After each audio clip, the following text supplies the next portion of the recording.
Hey, what is up, everybody? Welcome to my WWE 205 live review for, what was yesterday's date? May 2nd, 2017.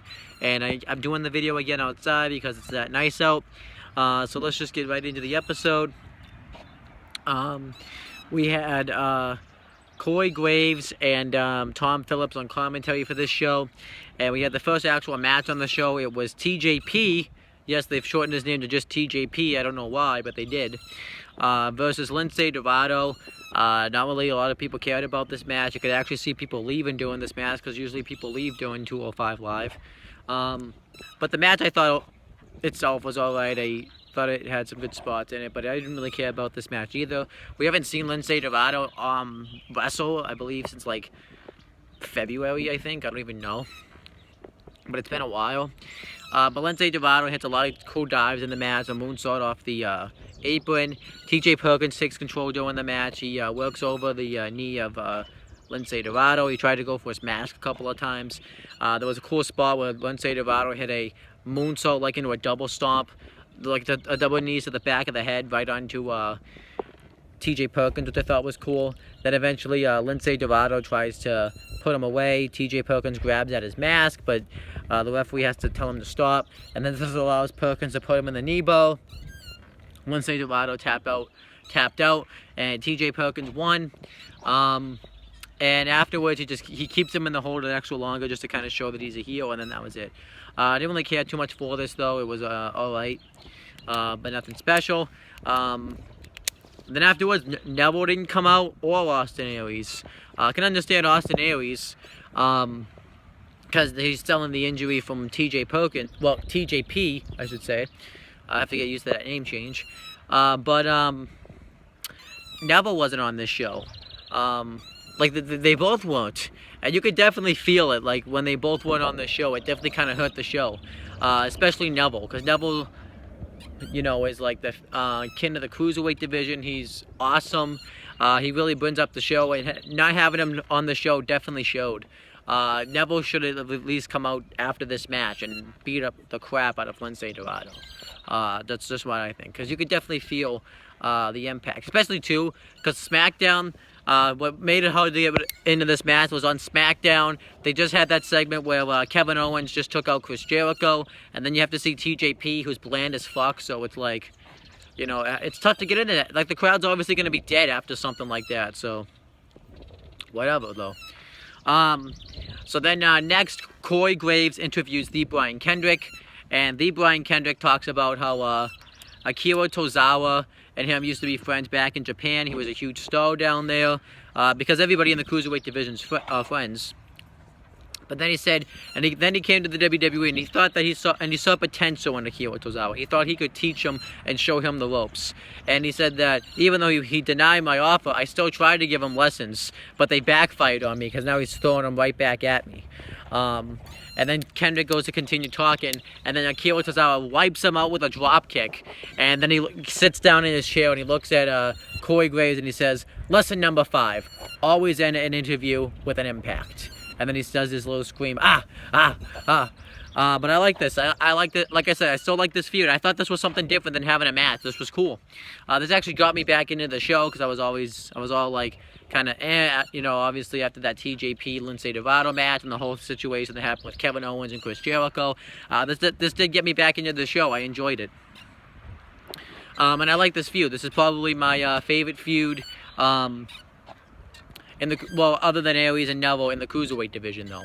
I like Kendrick and I like Akira Tozawa. They're both good. Put this feud back on Raw. This is where it belongs. It seems like this feud's, I think, entertaining enough where it can get on Raw. I enjoy it. And I hope this, but just when I was about to come on here and say they did the same thing this week, but they did change it up this week. I like it, and I like Kendrick. Kendrick, I think, is really talented, and you know, I think Kendrick is very underrated. I don't really think a lot of people talk about how great he is, but he's great. I love, you know, he's a veteran, obviously, in the business, but he's definitely somebody that I think can bring a lot to the cruiserweight division, and he has. You know, not maybe as much as like Neville or Austin Aries, but Kendrick's at least made, I think can bring that interest, and I'm glad that he's feuding with Akira Tozawa. I think it's actually helping Tozawa. Before he didn't really, because obviously he couldn't speak like English and stuff, so he couldn't really cut a promo and stuff. And he had the skills moveset wise, but I don't think he had the skills to be like a good talker and stuff. But I think Kendrick is actually helping Akira Tozawa learn. He's actually, which I think is good. So I like this.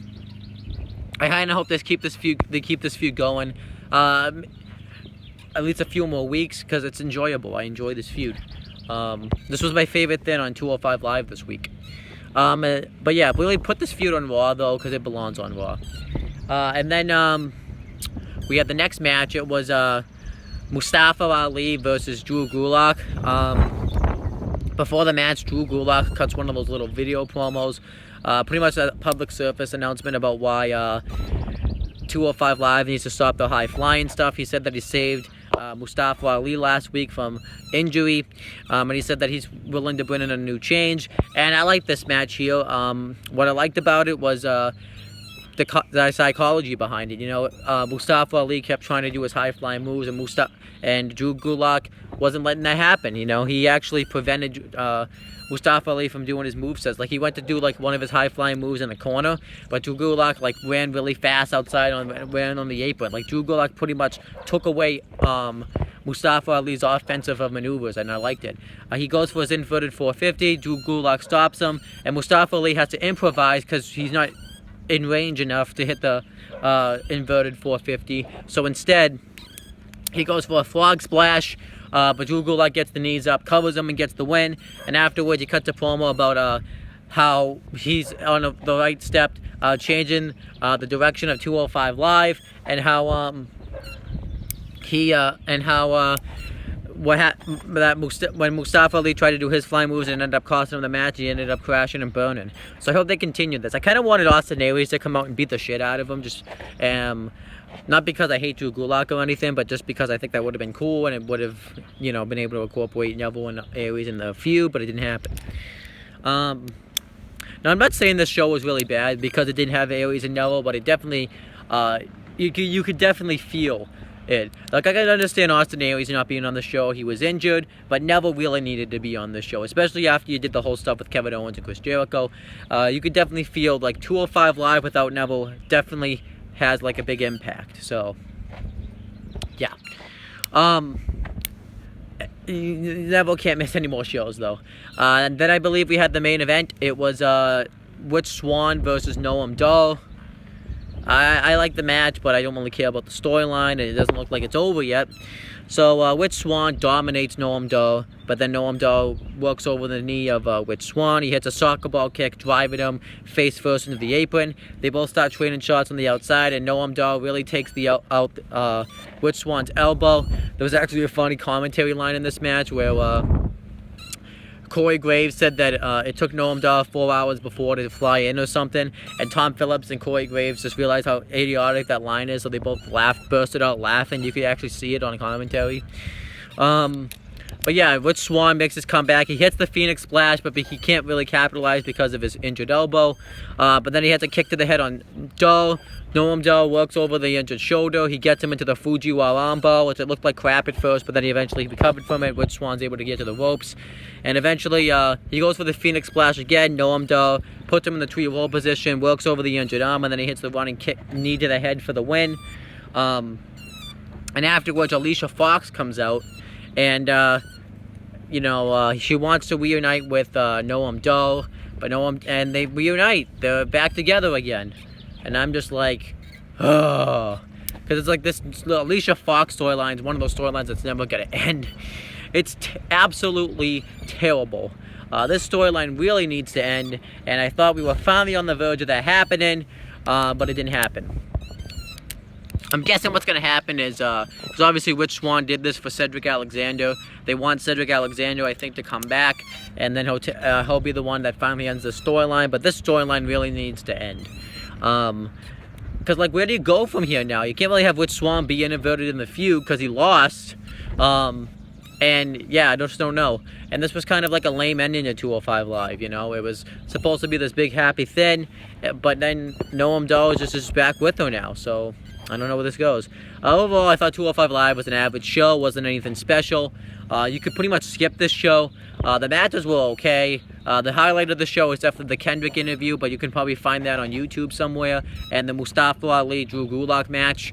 Everything else was just kind of average. The Noam Dar with Swan stuff wasn't bad. I just didn't really care for the finish and what happened, where it led afterwards. TJP and Lindsay Dorado really don't need to go out of your way to watch it, because it's not really like a bad match, but it's just nothing really gets accomplished there. Yeah, so definitely no Neville or Austin Aries definitely hurt this show. Not even Jack Gallagher was on this show. He would have actually at least made the show somewhat entertaining. But yeah, but there was no Neville or Austin Aries. That definitely hurt this show. But yeah, that's pretty much it, guys. Please make sure to subscribe to my other channels for other content. And I will talk to you guys later. And make sure to subscribe to this channel as well. And that's pretty much it, guys. Talk to you later.